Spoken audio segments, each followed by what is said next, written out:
Bien, saludamos a todos nuestros hermanos que están en conexión con nosotros el día de hoy a través de las redes sociales, en este caso YouTube. Queremos recordarles que es muy importante que una vez que usted vea la clase, por favor, le dé me gusta. Eso es sumamente importante, que usted pueda darle un me gusta, pulgar arriba.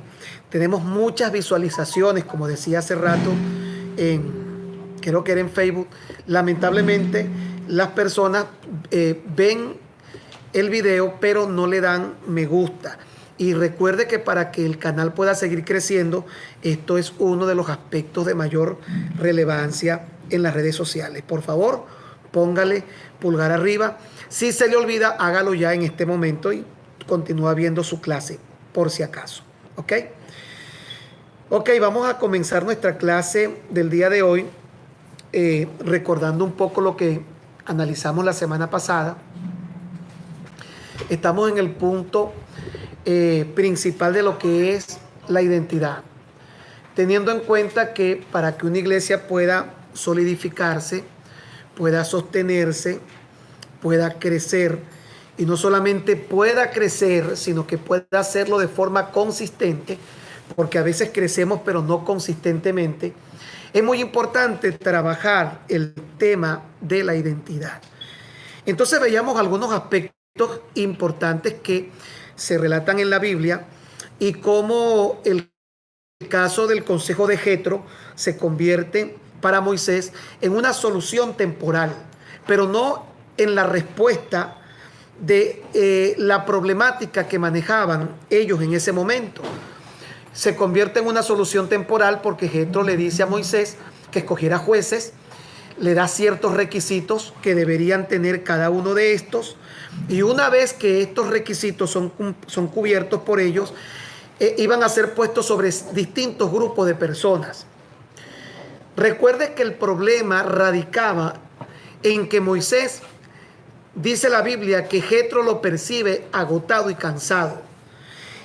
Y aunque podemos decir que este fue un buen consejo, yo sacaba como referencia, o traía, mejor dicho, como referencia lo que explica Santiago en su libro cuando habla de la sabiduría terrenal, la sabiduría animal y la sabiduría diabólica. Pero también menciona en el libro, o se menciona en el libro de Santiago, la sabiduría que viene de lo alto. La sabiduría terrenal o la sabiduría humana, sin descartar la importancia que puede tener, tenemos que decir que es buena, pero hay una sabiduría que es superior, que es la sabiduría que proviene de lo alto. ¿Cuál fue el consejo sabio que trae Jetro a Moisés? Escoge varones temerosos de Dios, que no amen la avaricia. Creo que son 4 requisitos específicos lo que les da. Pero luego, cuando pasamos al libro de Números, capítulo número 11, que leíamos la semana pasada, nos damos cuenta que Moisés seguía teniendo el mismo problema, que la situación no se había resuelto. Incluso encontramos ahora un Moisés no solamente cansado, sino un Moisés frustrado, en donde expresa el deseo de morir, donde le dice al Señor, quítame la vida. Y le dice, ¿por qué tú has traído este mal sobre mí? Si el consejo de Jetro fue tan bueno, ¿por qué encontramos entonces ahora en el capítulo 11 de Números a un hombre frustrado, cansado y con deseos de morir? Y nos damos cuenta que la solución nunca es que en los sistemas en donde operamos socialmente, como uno de ellos puede ser la iglesia, no es simplemente delegar. A nosotros se nos formó y se nos educó por mucho tiempo la importancia de delegar. El buen líder debe saber delegar. El consejo de Jetro estaba basado en la delegación, en aprender a delegar. Pero ese no era ni es tampoco al día de hoy la solución del problema. El problema viene a ser resuelto cuando viene un consejo sabio, pero ya no humano, sino un consejo sabio divino. Podemos definirlo como que viene de lo alto. ¿Qué le dice Dios? En diferencia a lo que le dice Moisés, también le manda escoger personas. según lo que pueda pensar los ancianos y sus principales, o sea, pero de lo que él pueda creer que lo puedan acompañar, puedan seguir los que él sugiere. Hay una palabra interesante que menciona Roy y es los que tú sabes. Pareciera ser que para este consejo ya no era tan relevante el que una persona fuera talentosa o virtuosa, ni tuviera conocimiento. Ahora, aparentemente da a entender que se necesita generar un tipo de conexión, una relación en donde Moisés se pueda sentir confiado y seguro de las personas.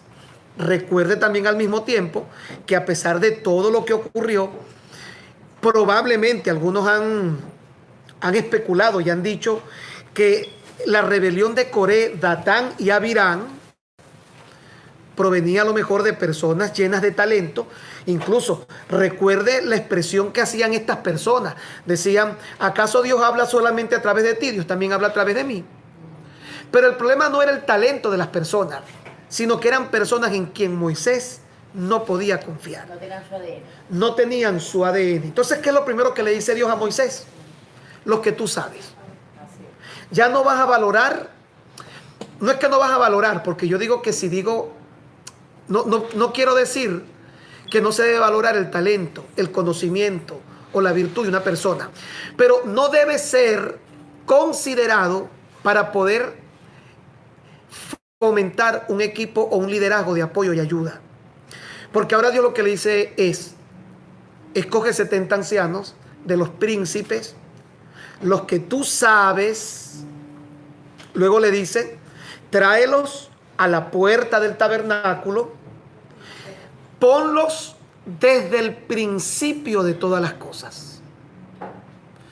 Sí, Señor, pero tú sabes que muchos de ellos son gente ya preparada porque ya estaban sobre 1000, otros estaban sobre 500. Tráelos a la puerta del tabernáculo. Algo importante para todos los que hemos desarrollado la labor pastoral. Yo pastoreé Renuevo por 19 años, pero antes de Renuevo pastoreé una iglesia por 2 años, y antes de pastorear esa iglesia por 2 años, pastoreé una en Caracas por 1 año. Y cuando uno tiene la oportunidad de pastorear, se da cuenta el riesgo tan grande que existe en darle votos de confianza a las personas para que ejerzan liderazgo. ¿Por qué? Porque para que una persona pueda hacerle daño a un ministerio, tiene que convertirse en líder.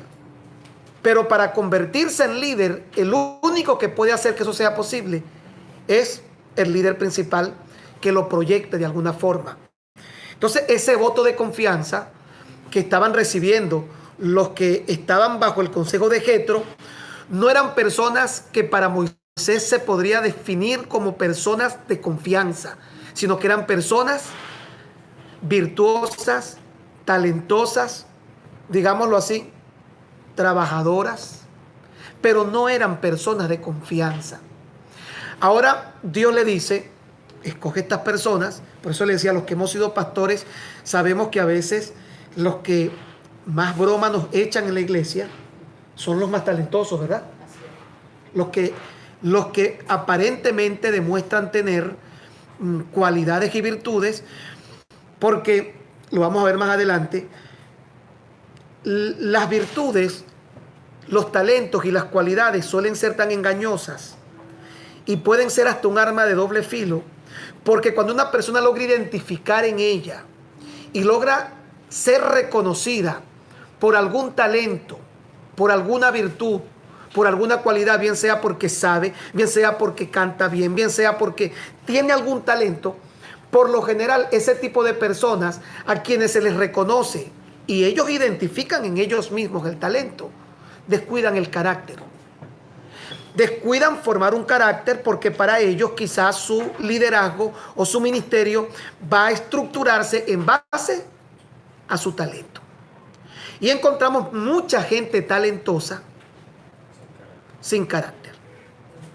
Y a veces esa gente talentosa sin carácter, ni siquiera con mala intención, terminan creando problemas y terminan haciendo mucho daño en las congregaciones.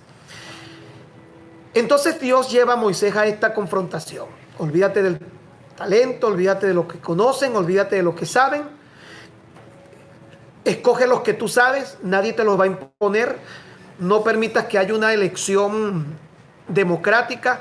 Para que alguien trabaje contigo, tienen que ser las personas en quien tú confías, los que tú sabes. Luego le dice, llévalos a la puerta del tabernáculo. Está hablando de principio, origen. Bueno, es que tú sabes que yo, pastor, yo vengo porque yo he sido buenísimo. Pero yo decía la semana pasada, haciendo referencia al capítulo 10 de Juan, cuando Jesús habla de él como el pastor y de él como la puerta de las ovejas. Jesús decía que el que no entra por la puerta tenía malas intenciones. Y según lo que Jesús decía, quien no entra por la puerta es ladrón y es salteador. Mas del quien es las ovejas, entra por la puerta. Es decir, el que viene con buena intención siempre tratará de comenzar desde el principio. Si usted está en su casa y usted me ve a mí entrando por una ventana o por la chimenea, viendo que sea San Nicolás, y sin embargo, ¿qué va a pensar si yo no quiero entrar por la puerta? Si yo no, la puerta habla de orden, la puerta habla de principio, la puerta habla de hacer las cosas bien. Si usted me ve que yo digo, yo no quiero entrar por la puerta, porque yo soy el pastor, yo voy a entrar por la ventana de atrás, porque estoy más cerca de la habitación, estoy más cerca de la cocina. ¿Qué va a interpretar de usted si me ve entrando por la ventana y no por la puerta? No tengo buena intención. Por eso Dios le dice a Moisés en este capítulo 11, escoge a lo que tú sabes, llévalos a la puerta del tabernáculo, esperen, es lo otro que le dice, ponlos a esperar. Porque al principio, créame esto que le voy a decir, al principio todo el mundo es bueno. ¿Verdad, Ana? Sí. ¿Verdad, Carlos? Que de buenas de primera todo el mundo que llega, todo el mundo es bueno, a todo el mundo le gusta tu iglesia, a todo el mundo le gusta tu ministerio. Dele un tiempito. No, pastor, yo creo que uno como pastor comete el error que como hay necesidad. Entonces, fíjese aquí que dice, pastor, disculpe, dice, esperen allí contigo. Yo bajaré a hablar contigo y tomaré parte del espíritu que esté en ti, Moisés, y lo pondré en ellos. Así ellos compartirán contigo la carga. O sea, que es lo que usted estaba diciendo. El Señor venía a darle de ese ADN de Moisés a esta nueva gente, para que la carga no fuese tan pesada. O sea, que los otros no la tenían. Los otros tenían talento, tenían virtudes, tenían experiencia, tenían muchas cosas, pero esto es lo que nosotros llamamos el ADN. Y a lo mejor se siente muy identificado el que ha pastoreado, porque quizás ha tenido experiencias y se ha dado cuenta que no es simplemente que alguien llegue y diga, me gusta la iglesia, venga para ponerlo a cantar, a predicar. No podemos hacer eso. Y como dice Ana, a veces la misma desesperación, entre comillas, de decir, oye, es que necesitamos gente. Pero esa desesperación, cuán riesgos puede crear, y no solamente, cuánto daño.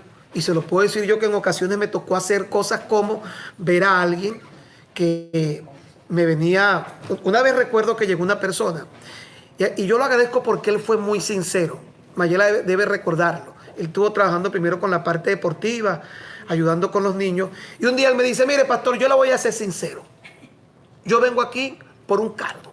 Tú una iglesia grande, yo vengo aquí viendo, dígame, porque si no, yo sigo mi camino. Yo le voy a ser sincero, yo no vengo aquí ni a sentarme, ni a recibir clases, yo vengo aquí a lo que vengo. No, así mismo y quiere que le diga algo, yo se lo agradecí. Sí, claro. Se lo agradecí. No me pareció malo, fue sincero. Y te digo algo, lo aprecié mucho, porque creo que peor hubiera sido que le hubiera venido con eso en el corazón, se quede callado, a ver en qué momento echa la broma. Y yo le dije, bueno, hermano, lamentablemente, si usted viene de esa forma, tenemos un organismo educativo, usted debe entrar allí. Si no está dispuesto, seguimos siendo amigos nos seguiremos amando. Donde quiera que tú vayas, yo te voy a saludar, pero no podemos. Y más cuando ya las pretensiones son tan claras en la persona. Mire, la Biblia dice que el que anhela obispado, buena obra desea. Desear servir a Dios no está mal. Desear ejercer una labor, un liderazgo, eso es correcto, es bueno, dice el apóstol Pablo. Pero si lo vamos a hacerlo bien. Entonces encontramos lo que decía Ana, que llega Moisés, trae a la gente, mire lo que dice, ponlos en la puerta y esperen, ponlos a esperar, pero vea lo que dice allí, contigo. Crea una conexión. Yo le voy a ser muy sincero de las cosas que yo he aprendido últimamente. Yo no trabajo con ninguna persona con quien no logro fomentar una relación de amistad. Porque para mí las relaciones son más importantes que los documentos. Lo que a mí me une a mi esposa no es el papel de matrimonio que yo firmé con ella hace 20 años. Lo que a mí me une a mi esposa es la relación que nosotros tenemos. En Venezuela tenemos varias iglesias, la mayoría de ellos están conectados allí. Y ellos saben que lo que a mí me une a ellos no son documentos porque cada iglesia es independiente. Nuestro ministerio no pide que las cosas las pongan a nombre de nuestra iglesia. Cada iglesia nuestra es independiente. Pero yo siempre le digo a los pastores con los que yo he trabajado que nosotros no somos, ni yo me autocalifico como el presidente del ministerio, ni director, sino como el pastor principal. Y yo siempre le digo, somos amigos. Y la relación que nosotros tratamos de fomentar y construir es una relación de amigos. Si usted tuviera la oportunidad de ver una reunión nuestras reuniones son primero para preguntar cómo están nuestros hijos. Antes de preguntar, ¿y tu iglesia? ¿Y qué estás haciendo? Primero, para mí es importante saber cómo están mis amigos. Porque yo creo que para que algo funcione, el papel y el documento no es suficiente. El documento, usted sabe cuánta gente se ha casado y se divorcia teniendo un documento firmado. Pero hay gente que extrañamente nunca se ha casado, no ha firmado ningún papel y pasan los años y están juntos. Porque la relación termina siendo más importante. Por eso le dice, ponlos en la puerta y esperen allí contigo. En esa espera debe crearse una conexión, una simbiosis de relación que genere confianza. Porque para yo poder estar con usted y usted puede estar conmigo, ambos debemos tener un ambiente de confianza. Yo debo confiar en usted, usted debe confiar en mí.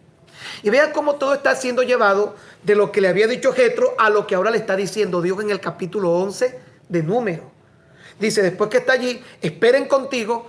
Y lo más interesante, no le dice, y yo voy a depositar de mi espíritu, que todos esperarían que fuera eso, en ellos, no. Sino que le dice, yo tomaré de tu espíritu, la versión de Ana María creo que hizo una parte, ¿no? Pero la versión Reina Valera 1960 le dice, y yo tomaré de tu espíritu y los pondré en ellos. Entonces ellos te ayudarán a llevar la carga. ¿Y cómo finaliza diciendo? Así ellos compartirán contigo la carga que este pueblo representa para ti, de tal forma que no tengas que hacerte cargo de ellos tú solo. Ahora la incógnita, la pregunta que debe surgir, y lo que había pasado con Jetro no era para eso, ¿acaso? Pero no sirvió.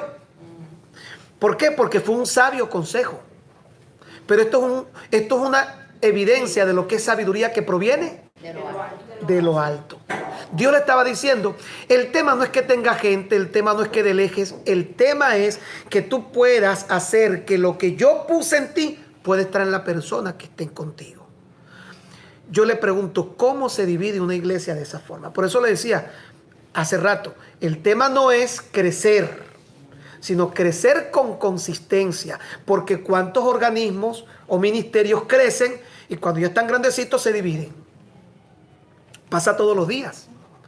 ¿Cómo yo puedo evitar o cómo yo puedo eliminar los riesgos de división? entendiendo el consejo que Dios le dio a Jetro. Escoge los que tú sabes, llévalos a la puerta, esperen allí contigo, y yo, si tú cumples con todos estos pasos, yo seré quien me voy a encargar de darle tu ADN a cada uno de ellos. Yo me acuerdo que cuando estábamos en Unare, hace años, estábamos en una iglesia que nosotros construimos. Actualmente hay una iglesia allí que nosotros le vendimos ese templo a ellos. Actualmente opera allí la iglesia Vino Nuevo. Ese templo fue nuestro. Nosotros compramos un terreno y construimos allí. Su capacidad era solamente máxima 1,200 personas. La iglesia nuestra creció, hacía 3 servicios y no cabíamos. Yo tomé la decisión de venderla. Se lo vendimos a estos hermanos y de allí salimos al lugar que nosotros tenemos actualmente. Mire, durante todos estos años siempre han habido personas que han intentado molestar, porque eso nunca se va a detener. Pero yo recuerdo que yo tuve, ¿se acuerda que le hablaba la semana pasada de los sueños? Y le digo, no tiene sueño. Yo no lo voy a decir si este sueño es de Dios o no, fue un sueño. Pero ese sueño me hizo a mí pensar. Yo me acuerdo que yo me paraba en la escalera en la parte de arriba que daba al salón de los niños, y de mí salían muchas personas y se llenaba toda Puerto Ordaz. Fue un sueño. Yo me desperté. A lo mejor fue un sueño de caraota, a lo mejor no. Pero luego yo entendí que para que un sistema pueda funcionar y pueda operar, el ADN de un líder debe estar en las personas que lo acompañan. Porque si no, cada quien va a tener su propia visión. Cada quien va a caminar y va a buscar por lo suyo. Y tarde o temprano, cuando ya esté gordito y grandecito, no va a escatimar en ningún momento traer un problema como lo que han intentado hacer muchas personas. Gracias a Dios en Renuevo nunca había una división. Se levanta siempre ese tipo de personalidades con culto a la personalidad. Valga la redundancia, yo llamo culto a la personalidad porque yo soy enemigo del culto a la personalidad. Ese tipo de sistemas que hoy lamentablemente quitan a Cristo para tratar de proyectar lo que pasó cuando Jetro, proyectar el talento, proyectar las cualidades, proyectar el conocimiento de alguien. Yo creo que cuando eso ocurre en una iglesia, estamos bajo la antesala de una situación que tarde o temprano va a terminar mal. Había un muchacho que cantaba muy bien, y yo un día me recuerdo que llamé a la pastora Elizabeth: hermana Elizabeth, tenga cuidado, porque están usando la iglesia y todo lo que está haciendo él es generar un aspecto en donde todo gira en torno a él. Porque es muy fácil cuando tú tienes talento construir un culto a la personalidad. Porque es que a todos nos gusta. A esta carne le gusta, a esta carne le gusta. Le gusta la felicitación, le gustan los regalos, le gustan los cumpleaños, le gustan los aplausos. Y cuando usted ve una persona que se desboca por eso, tiene que tener mucho cuidado. Normalmente son personas muy talentosas, pero con carencias profundas de un carácter cristiano genuino. Y por supuesto después vamos a ver lo que es un carácter cristiano genuino. Vamos entonces a esta segunda fase y vamos a tomar en consideración el libro del Génesis capítulo 14. En el tiempo en que vivían los reyes Amarafel de Sumaria, Arioc de Elazar, Kedorlomer de Elam y Tidal de Goyim, tuvieron una guerra contra los reyes Bera de Sodoma, Birsa de Gomorra, Sinab de Atmar, Semeber de Seboyim y el rey de Bela. Un paréntesis allí. Los que van a tener hijos que siempre preguntan: pastor, ¿qué nombre le pongo a mi hijo? Que están buscando un nombre bíblico. Usted sabe que siempre están los que dicen: pastor, ¿qué consejo me da? Dígame un nombre. Mire, aquí hay nombres bíblicos. Si Vanessa se anima este año, o ¿cómo se llama? Andrea, o Judismar, porque, o Gaby, porque mire, siempre vienen y me dicen: pastor, Recomiéndeme un nombre bíblico. ¿Qué nombre bíblico usted me... Mira, aquí le acabo, aquí como ¿cuánto? Como 7 nombres bíblicos. Más que recomendado. Así que el 3, Ana. Ajá. Estos 5 últimos unieron sus fuerzas en el valle de Sidín, ahora llamado Mar Muerto. Ellos habían estado sometidos a Kedorlaomer. Otro nombre. Por 12 Pon hombre, años. ¿verdad? Pon hombre. Por 12 años. Pero en el 13º año se rebelaron.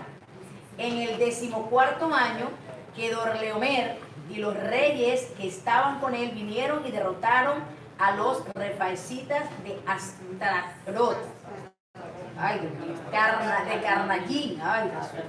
Y a los susitas de Ham, a los emitas de Sabet Kiriatayim, y a los héroes de... Vamos al 10 directo porque hay mucho...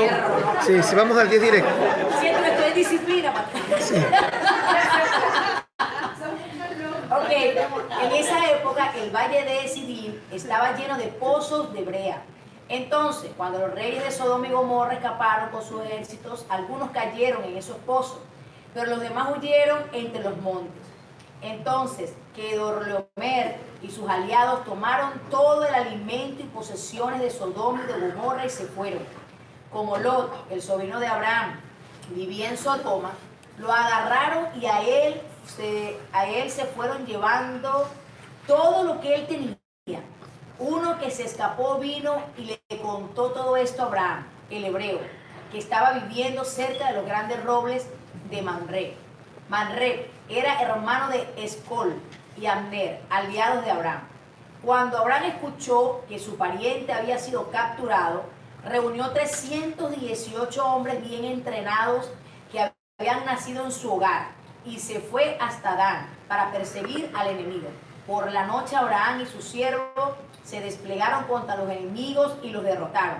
Los persiguieron hasta Obar, y que queda al norte de Damasco. Abraham recuperó todo lo que se había llevado, liberó a Lot y lo que había quitado, y liberó también a las mujeres y a los demás cautivos. Cuando Abraham regresó de derrotar a Kedorlaomer y a los otros reyes que estaban con él, el rey de Sodoma vino a encontrarse con él en el valle de Sabé, es decir, el valle del rey. Vamos a dejarlo allí. Ok. Se lo voy a reducir. 5 reyes hicieron guerra contra Sodoma y Gomorra. El sobrino de Lot vivía en Sodoma. Fue parte de los cautivos de aquel conflicto bélico. Y Abraham decide ir a rescatar a su sobrino Lot. De eso se trata prácticamente todo lo que acabamos de leer, ¿no? Evadiendo un poco los nombres, pero eso es todo lo que tiene que... O en eso se resume el capítulo 14 hasta el 16, del 1 al 16. Lo interesante es que cuando Abraham se siente con la responsabilidad de ayudar a su sobrino Lot, que nadie sabe qué hace Lot viviendo en Sodoma, porque todos recuerdan unos capítulos antes que cuando Lot se va, él puso tiendas cerca, pero él no vivía en Sodoma y Gomorra. Aquí podemos pensar muchas cosas, ¿verdad? Que nadie se aparta del Señor de un día para otro. Él fue acercando sus tiendas poco a poco hasta que terminó viviendo en Sodoma y Gomorra. Lo cierto es que cuando Abraham se prepara para ir a salvar, a rescatar a su sobrino, a Lot, lo hace. La versión Reina Valera 1960 dice que lo hace con 318 criados nacidos en casa. Usted sabe que según lo que describe el capítulo 17 de Génesis, Abraham tenía muchos más. Se estiman que eran cerca de 1200 criados. Y si Abraham va a una batalla contra 5 reyes, ¿qué era lo más lógico que hiciera Abraham? No, que se llevara a todo el mundo. Es una batalla contra 5 naciones. Pero Abraham no escogió a todo el mundo, no se llevó a todo el mundo. Abraham escogió 318 criados, dice, nacidos en casa. ¿Quiénes son los criados nacidos en casa? Antes de explicar eso, recuerden que las personas de aquella época tenían 3 tipos de criados. Criados productos de un botín, cuando invadían otra nación y derrotaban a alguien, sus criados pasaban a ser de ellos. Criados que compraban y criados nacidos en casa. Los criados nacidos en casa eran todos aquellos que, como la palabra lo dice, nacían dentro de estas familias patriarcales. Lo interesante es que cuando un criado era nacido en casa, ¿sabe a quién era el primero que ellos veían apenas nacía? No era su papá biológico. Era al señor de la casa. Después que el señor de la casa veía al niño, el padre biológico podía ver al niño. De tal forma que ellos creaban una conexión mucho más fuerte con el señor de la casa que con su propio padre biológico. Así eran las cosas en época en el tiempo patriarcal. Ellos tenían más afinidad, más afecto, más cercanía, más lealtad hacia el señor de la casa que hacia su propio padre biológico. Por eso es que Abraham no iba a ser tan loco de ponerle una espada a 1200 personas. Porque ¿quién le decía a Abraham que en plena batalla se le voltearan o simplemente abortaran la misión y se fueran? Pero Abraham sabía que habían 318 que eran completamente leales, que tenían su ADN, que estaban identificados con su casa y que él sabía que podían estar con él en una batalla y les podía dar un arma. A los que no, por ejemplo, un criado comprado o un criado que había obtenido en un botín de guerra, ni un corta uña. Llevándolo a esta aplicación espiritual de iglesia, ¿quiénes son los criados nacidos en casa? Los que comienzan de cero. Los que conocen a Cristo en la iglesia, o sea, que llegan, no vienen de otra iglesia ni los que tienen el mismo ADN, los que se conocen. Los que tienen el mismo ADN, los que se conocen. Gaby dice que son los que se convierten o sea, los inconversos que llegan, que se convierten bajo el mismo ministerio. bajo el mismo ministerio. Mire, los nacidos en casa, hablando en este término espiritual y aplicativo, son las personas que llegaron un buen día a tu iglesia, oyeron el mensaje en tu iglesia, se convirtieron en tu iglesia y nacen de nuevo en tu iglesia. Esos son los nacidos en casa. A un nacido en casa no le es tan complicado tener el ADN de la casa. Porque ellos de hecho, cuando van a otra iglesia se sienten raras, aun y cuando la otra iglesia sea muy buena, porque ellos dicen, ay, es que estoy acostumbrado a la adoración de mi iglesia. Es que estoy acostumbrado a la predicación de mi pastor. Y pueden que la otra iglesia sea mucho más grande, sea mucho mejor en muchas cosas, pero que generan una relación permanente que solamente puede tenerla el que ha nacido en casa. ¿Qué significa darle un arma? Es lo que veníamos hablando. Darle una responsabilidad, darle algo y ponerle en la mano la fortaleza para que desarrolle un ministerio, un liderazgo. Y Abraham tuvo la inteligencia y el discernimiento de parte de Dios de saber que un arma no se le daba a todo el mundo. Que un arma solamente se le puede poner en la mano a un nacido en casa. Usted dirá, oye, pastor, pero usted está discriminando personas. Déjeme terminar. Y déjeme explicarle que yo sé también por qué se lo digo. Porque yo muchas veces, queriendo ser bueno, puse liderazgo, ministerio en muchas personas que parecían buenas. Alguien me preguntó en estos días, ¿qué es lo peor que te ha pasado? Una vez un joven, no nacido en casa, pero que él decía que amaba, renuevo por aquí, renuevo por allá. En una clase tuvimos una diferencia al límite del irrespeto, pero yo no le presté atención. Y él me decía, dame una iglesia dame una espada, dame una lanza, dame una iglesia que tú vas a ver que... Y yo le di una iglesia en un lugar de San Félix llamado Francisca Duarte. Luego comenzaron a suceder ciertas dificultades porque ellos esperaban Mire, el que no te ama y no tiene identidad, no le duele ni esto, ni esto, ni eso, ni el dinero. Ellos solamente son leales a ellos mismos. Ellos solamente están para su ministerio, para su llamado, para lo que ellos quieren hacer. Y cuando yo les doy una silla, les doy un terreno, compramos un terreno, se construye una iglesia en ese lugar, pero también yo tenía otras iglesias y otras cosas que atender. Llegó un punto cuando prácticamente él considera que no se le estaba dando todo, y al grupo que salió de nuestra iglesia, porque todo ese grupo habían nacido en nuestra iglesia, y yo le di una espada y él dirigió a ese grupo y se fue hacia ese sector. Nos llamó a una reunión. Esto fue lo peor que a mí me ha pasado. Nos llamó a una reunión un miércoles en la noche. Gustavito, no sé si lo recuerda, él tendría 4 años, 5 años o más. ¿Y sabe a qué vino? A caerme a golpe. Y usted tenía que estar en esa reunión.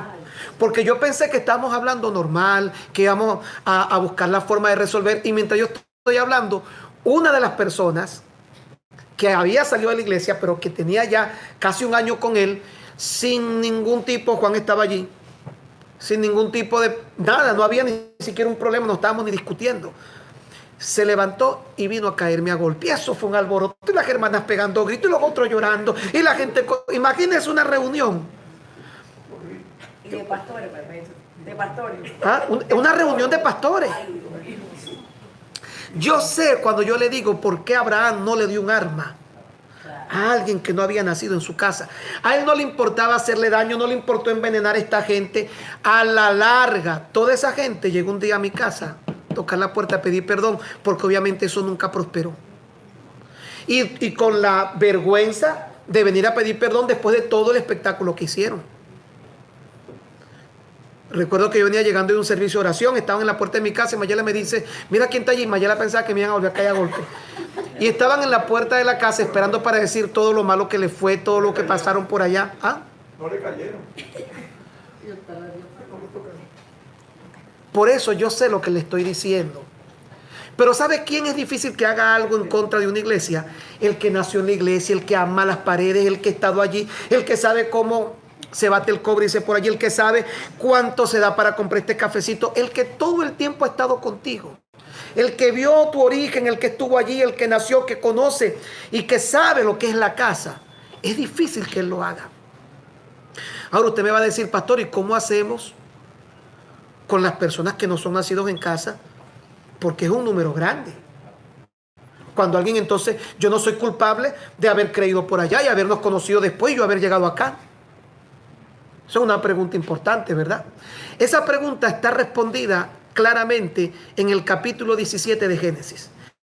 Dios luego le dice a Abraham, ¿qué hacer con los no nacidos en casa? ¿Ah? Los va a llevar a algo que la Biblia llama el pacto de la circuncisión. Déjeme verla ahora. Porque usted sabe que los orientales tenían dentro de su contexto cultural los pactos como elementos de desarrollo. Incluso hoy en día mucha gente habla de pactos con Dios, que de paso eso es un error, porque los pactos siempre se hacían cuando usted va a una iglesia y le dicen venga y dé una ofrenda para pactar y pacte por... Usted no puede pactar con Dios. Nosotros podemos hacer votos con Dios, pero no pactos, porque para que se haga un pacto bíblicamente tiene que ser entre dos iguales. Eso es lo que se llama un pacto. Cuando tú y yo, como iguales, llegamos a un convenio en el que yo gano, tú ganas y hacemos un pacto. Usted y yo no somos iguales a Dios, por eso con Dios no podemos pactar. Podemos hacer votos. Cuando usted va a un sitio que le dicen, hermano, traiga para que pacte y una ofrenda de pacto, lo están engañando. Porque en el contexto bíblico y teológico, nadie puede pactar con Dios. Dios puede pactar con quien quiera, porque Él es Dios. Pero nosotros no podemos llegar a decir, vamos a pactar tú y yo, porque Dios es Dios y yo soy un mortal. Ahora, ¿qué sí podemos hacer? Lo que hacían en la antigüedad, votos. Eso es otra cosa, pero pactos no. Habían pactos como por ejemplo el pacto de sal, que es el que usted ve entre David y Jonathan. ¿Sabe cómo era un pacto de sal? Ellos tomaban un puñado de sal en la mano izquierda. ¿Está preparado para oír cómo es este pacto, verdad? con la mano derecha que quedaba descubierta, ellos, eso era muy normal en tiempos bíblicos, ellos dejaban al aire su desnudez y aquel agarraba por aquí y el otro agarraba por acá el miembro viril masculino, porque los orientales valoraban y respetaban mucho los símbolos fálicos. Por eso usted ve que ellos, los egipcios y todos ellos, tienen como forma de adoración los obeliscos, porque para ellos los símbolos fálicos representaban la vida, la virilidad del ser humano. Ellos consideraban que de allí provenía la vida. Entonces, un pacto de sal era, agarraba por un lado uno, agarraba por el otro lado el otro, un puñado de sal en la mano izquierda, lo botaba hacia atrás y allí hacían un juramento. Gracias a Dios que esos pactos terminaron. Después de la cruz. ¿Ah? Después de la cruz. Ya estamos después de la cruz. Pues ahora a nosotros nos da risa, pero en su época era muy normal. Eso no era algo que usted diga, ¿qué es eso? Y cómo, eso era muy común en tiempos bíblicos. Los orientales, y es más, le voy a decir algo, eso indicaba que todo el pacto que había entre ellos trascendía a sus generaciones. Es decir, todo lo que salga de vida por el miembro viril, lo que representa tu virilidad, va a mantener en vigencia la palabra que yo te di. Cuando David hace ese pacto con Jonathan, usted va a entender por qué después que Jonathan muere, David va a buscar al hijo. Porque ellos habían hecho un pacto de sal. Y ese pacto de sal permanecía por generaciones. ¿Se acuerda cuando David manda a su criado a Lodebal para buscar a Mefiboset?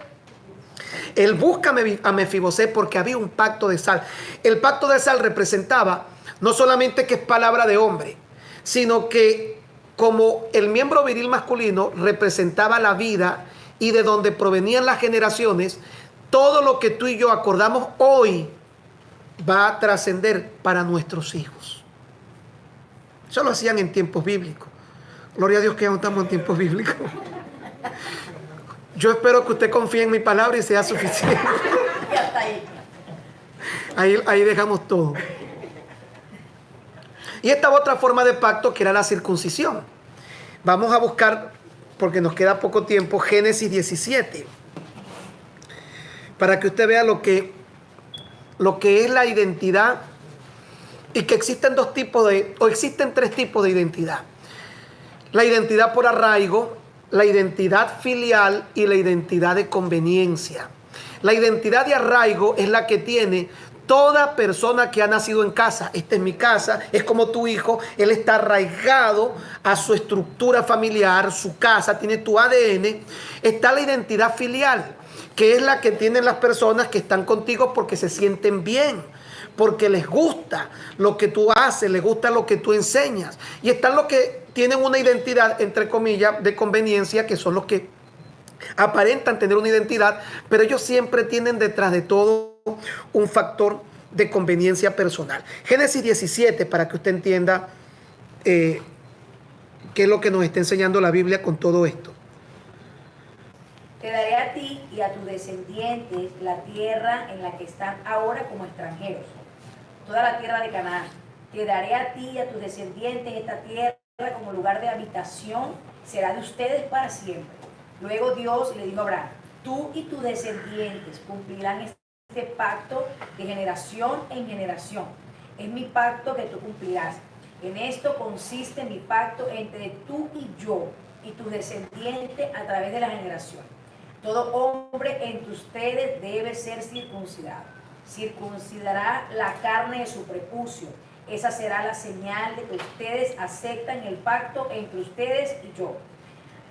A través de todas sus generaciones, todo varón entre ustedes deberá ser circuncidado cuando cumpla 8 días de nacido.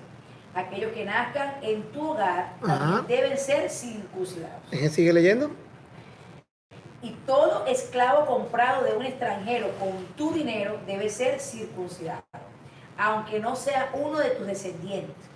Tanto el esclavo nacido en tu tierra como el comprado a un extranjero debe ser circuncidado. De esta forma, tu cuerpo estará marcado con la señal de mi pacto eterno.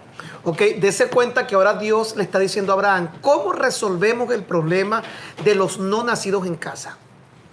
A través de algo que Dios le estaba enseñando a Abraham. Óigame, porque esto no es literal. Tenemos que buscar la aplicación para entender qué es lo que representa para nosotros hoy el pacto de la circuncisión. Recordando que en el libro de los Gálatas, el apóstol Pablo hablaba de una circuncisión que estaba más en el corazón que en el cuerpo físico. Recuerde que los pactos en tiempos bíblicos siempre estaban ligados a este tipo de expresiones que eran comunes entre los orientales, su forma de ver la vida. Repetimos, los símbolos fálicos representan para orientales en general la manera en la que ellos podían percibir la procreación y el que una vida pudiera ser desarrollada en generaciones. Por eso es que no solamente el pacto de sal que era entre hombres, hay un pacto que ahora Dios le establecía, que era el pacto de la circuncisión. ¿Cuáles son las características del pacto de la circuncisión? Que son las que nosotros necesitamos establecer, y lo vamos a hablar con calma la próxima semana. La separación, ellos tenían que tomar el miembro viril masculino, cortar una parte, lo que se llama el prepucio, desecharla. Eso generaba una marca, eso producía dolor. Es decir, que toda persona que viene de otra iglesia tiene las mismas libertades, la misma confianza y la misma posibilidad, solamente bajo el cuidado y la protección de un pastor. Porque yo esta semana que daba clase a los pastores, yo le decía, es difícil que alguien que no sea pastor lo entienda, porque el pastor debe ser celoso por la obra de Dios. El pastor no solamente debe ser celoso, el pastor debe velar por la iglesia y debe trabajar como que si fuera a dar cuenta, porque la Biblia no dice que el pastor va a dar cuenta por la iglesia, sino que él dice como si fuera a dar cuenta. Es decir, nuestro amor para la obra de Dios debe caminar en esa línea. Cuando tú no eres pastor, tú difícilmente vas a entender esto.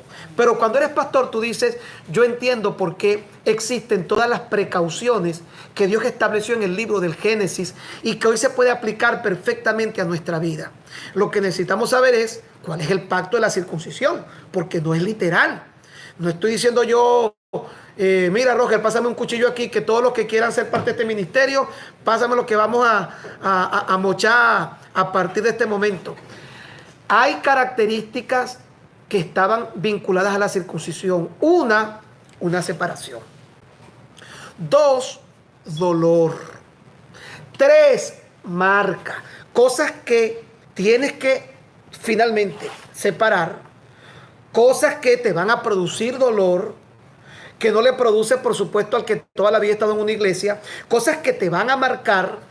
Hay algo que los psicólogos, yo lo compartí esta semana también en la clase de los pastores del concilio. Los psicólogos llaman la barrera de la traición. El pacto de la circuncisión es ayudar a las personas a cruzar la barrera de la traición. ¿Por qué? Porque cuando yo vengo de otra iglesia, porque me mudé por X y llego a una nueva iglesia, va a haber un momento en el que yo voy a sentir que estoy traicionando mis valores, mis principios, mi educación, mi gente. Pero si yo quiero crecer, yo debo dar ese paso. Si yo no doy ese paso, yo solamente estoy diciendo, soy un pasajero en tránsito. No sé cuánto esté aquí y no se le puede dar un corta uña. Porque a lo mejor usted no tenga mala intención. Pero como yo sé que después de usted venga alguien con mala intención y alguien diga, ¿y por qué él sí y el otro no? Dios estableció un elemento de estándar general para cuidar la iglesia. Es decir, yo no puedo saber, por ser pastor, y no Dios, sino pastor, quién es bueno y quién es malo. Y yo estoy convencido que todos los que están aquí son buenos y tienen las mejores intenciones. Pero ¿cómo yo puedo saber el que llegue mañana? Tengo que establecer una regla general, que ahora podemos definirlo como el pacto de la circuncisión. Esto lo vamos a hablar mejor la semana que viene. ¿Qué podría ser el pacto de la circuncisión? Y termino con esto. Si el pacto de la circuncisión no es literal, pero tiene que ser algo que me ayude acortar, para que haya una separación, algo que me va a producir dolor, algo que me va a marcar. Indudablemente estoy convencido que el pacto de la circuncisión de forma espiritual no puede ser otra cosa más que un mecanismo o un sistema educativo, discipular e instructivo sistemático, que ayude a estructurar un proceso, porque es un proceso salir de una iglesia y estar en otra, especialmente cuando las personas son de buen corazón y aman su iglesia. Entonces debe haber algo que me permita entrar en este proceso, que me ayude a poder organizar todo esto, para que entonces yo pueda ser parte de algo en donde yo diga, yo voy a dar, pero me van a dar. Yo voy a pedir una espada, pero yo tengo que garantizar que esa espada yo no la voy a levantar en contra de esta casa. Y a lo mejor usted dice, no lo voy a hacer. Pero hay tantas historias como la de Absalón, que era el mismo hijo de David, Adonías, que era hermano de Salomón, Diótrefes. Hay tantas historias en la Biblia de gente muy buena, gente muy preparada. Y es donde Dios, para poder brindarle seguridad a los que celamos la obra de Dios, a los que estamos al frente de la iglesia, y repito, esto va a ser quizás muy difícil de entender por quien nunca ha pastoreado, pero el que ha pastoreado, el que ha sido pastor, dice, yo lo entiendo, porque yo he estado en esa silla, porque yo me he sentado allí para dirigir, y yo sé lo que significa saber con qué intención viene este, y haber dicho, voy a confiar, y el día de mañana haber visto que esa confianza terminó muy mal.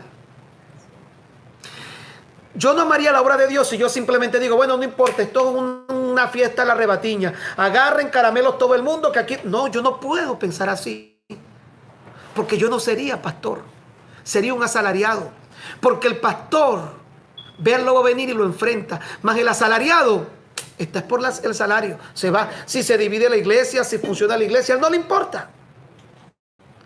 Pero el buen pastor, está hablando de Jesús, pero creo que es aplicable. Pero el buen pastor, su vida da por la congregación, por las ovejas, por el rebaño. Entonces, ¿por qué existe Infortemi? Porque Infortemi se convierte en ese pacto de circuncisión que te va a permitir a ti transicionar, cruzar la barrera de la traición, entender que si alguien quiere confiar en mí, yo necesito dar muestras y necesito dar una prueba de amor de que pueden confiar en mí.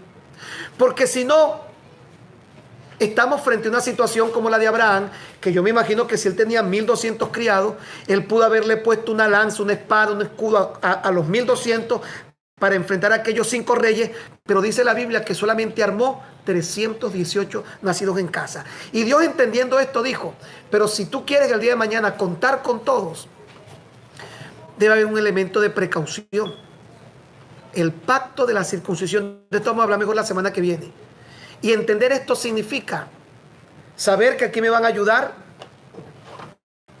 porque recuerda que si es un cuchillo, me van a ayudar a cortar, va a marcarme, me va a doler, pero estoy listo para seguir adelante con lo que Dios tiene para mí. Pero mientras no lo haga, Abraham, si un criado le decía a Abraham, yo no quiero el pacto de la circuncisión, yo me imagino que no sé si lo iban a obligar o no. Probablemente sí, porque era una orden que Dios le estaba dando. Pero digamos que no. Abraham sabría, no puedo contar contigo. Sí, porque corro más duro, yo peleo mejor, yo soy el más rápido. No puedo contar contigo. Vamos a terminar por hoy la clase. No sé si me he explicado correctamente. Vamos a ahondarlo mejor la próxima semana.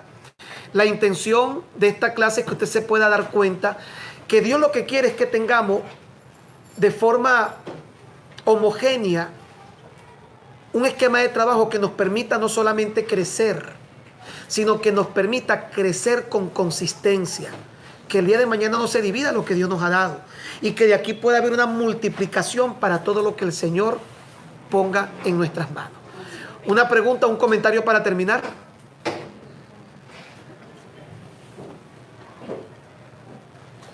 ¿No hay preguntas? No hay comentarios. Tiene que ser uno por uno, sí, porque si hablan todos al mismo tiempo, me confunden.